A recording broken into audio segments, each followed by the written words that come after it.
Hundreds of thousands of Ukrainians did not die under Donald Trump's watch. They did die under Kamala Harris and Joe Biden. Sure, yeah. I can't argue with that. So in this clip, Charlie Kirk completely dismantles this woke student's logic. Charlie Kirk uses simple logic and real-world examples to expose how overregulation crushes small businesses, how federal spending helps big corporations, and how Trump's presidency brought more peace and prosperity. With every point, Charlie Kirk breaks down weak arguments and builds a strong case for limited government and strong leadership. Let's watch. 7 million new people under the age of 30 bought homes when Donald Trump was president. Woohoo! Yeah, isn't that great? That's great. I love homes. Yes, good. Now it is harder than ever to buy a home. When Donald Trump was president, interest rates were 2%. Now they are upwards of 10%. Wasn't that also partially caused by COVID? I'm not a professional on this. No, it's fine. Yes, of course it was partially COVID, but the point, a lot of it was bounce back. Donald Trump oversaw the greatest economy in American history for people our age. So yes, but to ask the question of deregulation, he got rid of 5 regulations for every 1 new regulation that he put in. Okay. And a lot of it is just paperwork. It's stuff that would drive you insane. Let me actually, so here's a good example. I'm guessing you have student loans, right? FAFSA? No, you don't have student loans? Not yet. I'm a freshman, so.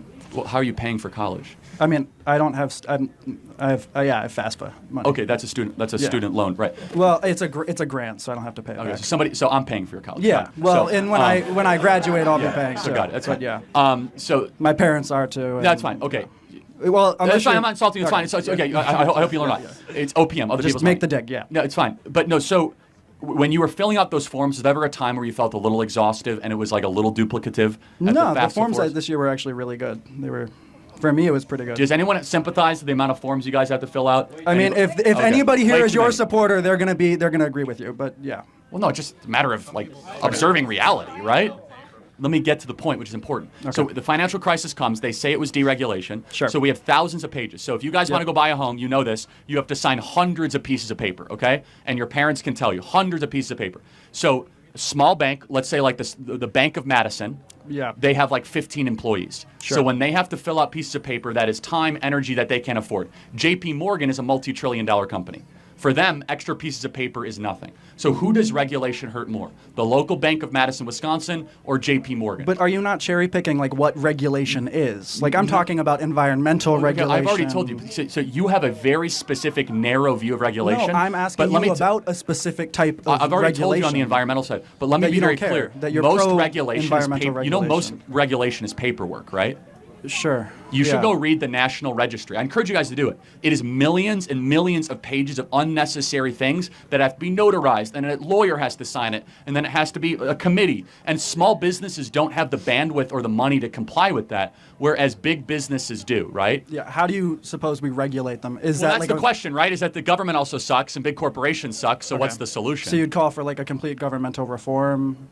Would you call for a stronger federal government? Probably not. No, I think that probably empowering the little against the big through increased competition and entrepreneurialism is probably the best solution. But you're still controlling like monopolies and so forth because most monopolies right now are made possible thanks to the government. So for example, Pfizer, AstraZeneca, Moderna, Johnson & Johnson, they remain vaccine manufacturers because of the government funding. And the government pumps tons of money in them through NIH funding and vaccine funding. Same could be said for the biggest food companies. They get huge agricultural subsidies.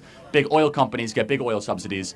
Yeah, I mean, anyway. She's mad at me this whole time, but she will agree but with I'll summarize this conversation. I think you're coming at this in good spirit. Is that when you increase the paperwork burden and the needless amount of committees and lawyers, regulations, and accountants, it's harder for the next Elon Musk to found Tesla. It's harder for the next entrepreneur to start the next great company because he has to spend all of his time on compliance and not on wealth creation or entrepreneurial activity. Donald Trump wants to liberate the American entrepreneur to not be bogged down by unnecessary rules, regulations, and paperwork, and instead be worried about creating jobs and creating a lot of wealth. Okay. All right, who are you voting for? Me? Yeah. Probably Kamala. Why? Or I'll just write somebody in, but probably Kamala. It's just my views. What's her greatest accomplishment? Kamala's greatest accomplishment? I mean, I don't know. I don't. No. Can you name a single accomplishment? I don't follow politics that much, to be honest. I couldn't name Trump's. But no, but then why Kamala? Because you just like instinctively said Kamala. Because I'm a Democrat. I'm a registered Democrat. But can you just help me out? Because what is I've seen Project 2025. I don't really agree with a lot of this stuff. What? I mean, dude, what do you want me to say? I told you I'm not a professional on this stuff. Anything? Yeah, I mean, you're voting for Kamala. I'm curious why. Should I not vote? I mean, I think you should vote for Trump, obviously. Oh, why should I vote for Trump? Well, because you'll be wealthier, happier. There won't be World War III. We'll have a border. Can you tell me why? Yeah, absolutely. Because for 4 years we saw that people your age were able to own homes. Your wages went up. We saw people my age. I'm 18. People my 18 years old buying correct. Homes. Yeah, a lot of people 18 actually work and don't go to college, believe it or not. I know that's hard to believe. It's not hard to believe. I have a brother who's a blue-collar worker. He's an electrician. Okay, so then you understand it. So blue-collar workers saw their wages go up the most under Donald Trump. Younger voters were able to buy homes under Donald Trump. We saw the greatest economy in American history. Donald Trump had peace across the world. We had first president. But peace with who? I mean, well, Putin did not invade Ukraine. Israel was not at war with Gaza. No. It was the first president in 40 years. But wouldn't you say, couldn't you argue that some of his policies allowed this to happen? One second. There's a first president in 40 years where we did not have a new war, correct? We had new wars under Clinton, new wars under Bush, new wars under Obama, new wars under Biden. But Donald Trump, we had no new wars. Why is that? I don't know. You're the expert. Because he was a great president. Because we had peace treaties. Because it was peace through strength. The point is that we don't have to guess about the type of president Donald Trump is. Are we weaker with like a Democratic leader? Absolutely. That's the argument. Interesting. Well, think about it. Our dollar is worth less. BRICS is ascendant. Putin invades Ukraine. China is wealthier than ever. Trump. How many pictures did Trump take with Putin? Hold on. This is interesting. So pictures are a bad thing? Well, wait, hold on. Why is he so associated with him? That's an interesting question. So under Obama, Putin takes over Crimea. Okay. Under Biden, Putin invades eastern Ukraine. Yet his buddy with Trump, he doesn't take any land of Ukraine. Why is that? Maybe because Donald Trump used diplomacy. And he was able to have Vladimir Putin understand that you take a square inch of Ukraine, we will launch rockets into Moscow.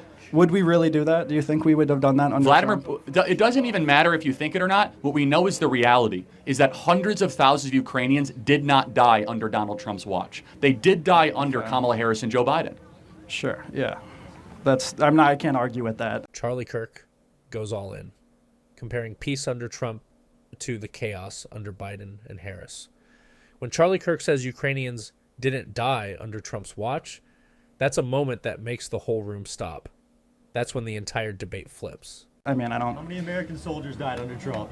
Very few. Yeah. How many died under Biden? A lot, actually. How many? 13 in one day at the Bagram withdrawal in Afghanistan. Okay. Yeah, and not to mention the American hostages killed just the other day. Where? In Gaza. In Gaza? Yeah, they were American passport holders that were American Were they citizens. like press people?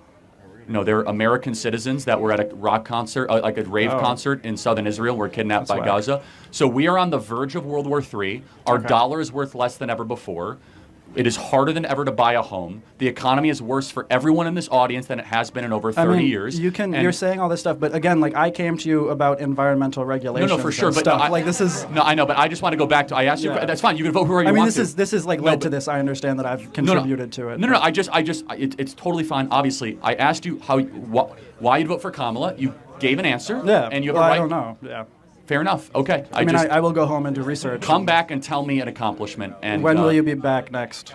I will actually be at the Alabama-Wisconsin game next Saturday. So come find me. We're gonna get it. Yeah. So if you find I'm gonna go Badgers. If we're losing. If you find a single accomplishment of hers, only if you say you're voting for Trump. I'll take it. Yeah. This young lady gets a hat. But if you find an accomplishment, come find me. All right? Thank you so much. Appreciate the dialogue. Wait, what if I say I'll vote for Trump? I don't believe you at this point. Thank you. By the end of this debate, Charlie Kirk doesn't just win. Charlie Kirk teaches every question, every response. Charlie Kirk turns it into a lesson on how big government and emotional voting fail regular people. Whether it's regulation, foreign policy, or the economy, Charlie Kirk backs up everything with facts, not feelings. This wasn't just a debate, it was a masterclass in logic.